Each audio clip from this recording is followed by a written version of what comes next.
Mr. Secretary, many believed you were underqualified for this role. You've been Secretary for 4.5 months now. For the sake of the American people and our service members, I hope you've done your homework since. She believes that you need to resign. She also had several questions, but one thing she said she would appreciate an apology for putting classified information.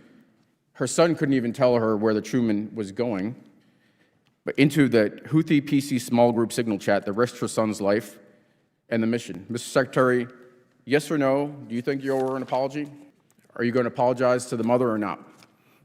I don't apologize for success. You don't apologize for putting her son's life in danger and for putting the mission in jeopardy. Well, that's really disappointing and not befitting the type of leadership that our troops and families deserve. It's frankly a stunning lack of OPSEC.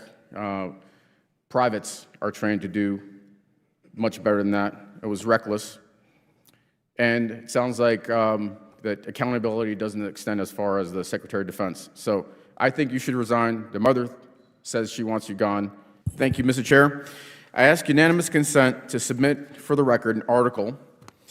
A distinguished member of this committee, without objection, so ordered, confirmed that there was, in fact, a pause in offensive cyber operations earlier this year.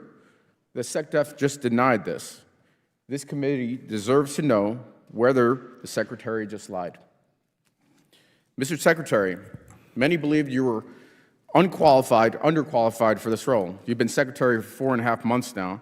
For the sake of the American people and our service members, I hope you've done your homework since.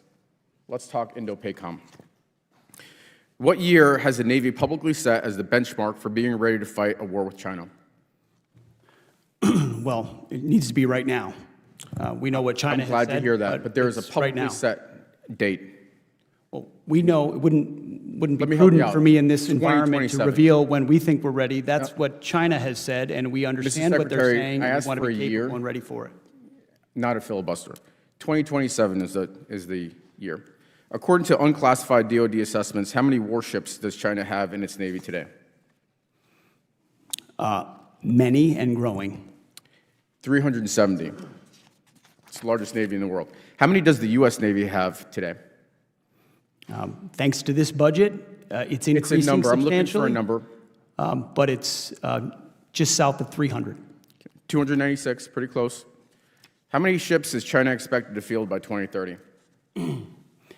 I believe that's a classified number, but it's going to go up at a rapid rate. CMPR report that was released. There's an unclassified number. It's going up at a rapid rate. Let me help you out. 435. Let's see if we do better in EUCOM. What corridor in eastern Poland is vulnerable and a priority for U.S. reinforcements? It connects Belarus to a Russian region. I'm sure you can tell me. I can tell you. It's the Suwalki Gap. Which heavily militarized Russian territory connected the Suwalki Gap? It contains nuclear-capable missiles. It threatens all of NATO. It's right there in the middle of Eastern Europe. I see we're playing a quiz game here. It's ultimately, Kaliningrad thankfully, Oblast. we're getting our NATO allies to step up in their spending to make sure that they can hold the line. Mr. Secretary, I asked you a specific question. Thank you. It's Kaliningrad Oblast. So what percentage of Ukrainian frontline casualties, let's talk drones, are now caused by FPV drones? A very large percentage, and we're studying that conflict closely to understand I hope so. that fact. It's over 70%. And which U.S. service has written doctrine or standardized procurement for integration of FPV drones? That's the Army. I wish that were the case, but actually the answer is none of them. So we're not prepared yet, and we need to get there fast. Let me turn to a different topic. A few weeks ago, when my office opened up in Fredericksburg, I spoke to the mother of one F-18 pilot who flew the March 15th mission over the Red Sea in Yemen that you discussed over Signal. I spoke to her again on Tuesday and asked her if there was anything she wanted me to bring up. She believes that you need to resign. She also had several questions, but one thing she said she would appreciate an apology for putting classified information. Her son couldn't even tell her where the Truman was going, but into the Houthi PC small group signal chat that risked her son's life and the mission. Mr. Secretary, yes or no, do you think you owe her an apology? Please make sure to let her know how grateful we are for the skill and heroism of her. I am very much grateful. I'm sure everybody in this room is grateful. I'm proud of what her son has done. The question is, do you owe her an apology for your actions? Are you going to be accountable?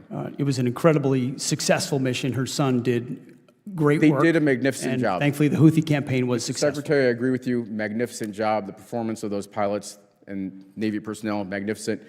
We're talking about what you did and accountability. Are you going to apologize to the mother or not? I don't apologize for success. You don't apologize for putting her son's life in danger and for putting the mission in jeopardy. Well, that's really disappointing and not befitting the type of leadership that our troops and families deserve. It's frankly a stunning lack of OPSEC. Privates are trained to do much better than that. It was reckless. And it sounds like that accountability doesn't extend as far as the Secretary of Defense. So I think you should resign. The mother says Let's she be wants you crystal gone. clear. This wasn't a political gotcha moment. This was about the lives of real American service members and the deadly cost of putting politics ahead of professionalism. Secretary Pete Hegseth, handpicked by Donald Trump and trained more in primetime spin than Pentagon readiness, recklessly shared classified mission details in a casual signal group chat, not a secure briefing room, not through official channels. That chat was so insecure that a mother of an F-18 pilot learned about her son's mission from Twitter before he could even call her. Let that sink in. The Secretary of Defense exposed a live operation, putting American pilots at risk and handing our enemies a roadmap. And when Congressman Alex Vindman, a decorated combat veteran, gave Hegseth the chance to own his mistake, to apologize to that mother, to show a shred of accountability, he shrugged and said, "I don't apologize for success." Success? Bragged about endangering a mission and leaking information that would get any private court-martialed? When a mother begged for accountability, he smirked and doubled down. That's not leadership, it's cowardice, and it's a direct threat to national security. Vindman didn't stop there.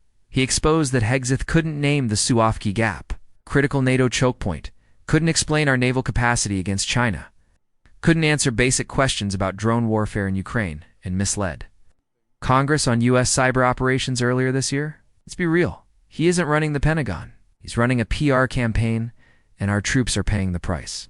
Ask the families still deployed. Ask the pilots who flew that mission over the Red Sea. Ask the mother who told Vindman to his face that Pete Hegseth should resign. This hearing wasn't just a confrontation, it was a warning. If we let reckless performative leadership stand, it won't be the last time our troops are put in danger.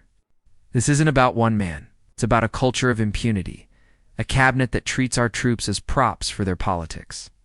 Military families deserve better, not just respect, but real protection. If you believe in accountability, speak up. Subscribe to The Liberal Lens for bold, unfiltered coverage that cuts through the noise. Support us on Patreon to keep the truth alive. Drop a comment. Should Pete Hegseth resign for endangering our pilots and lying to Congress?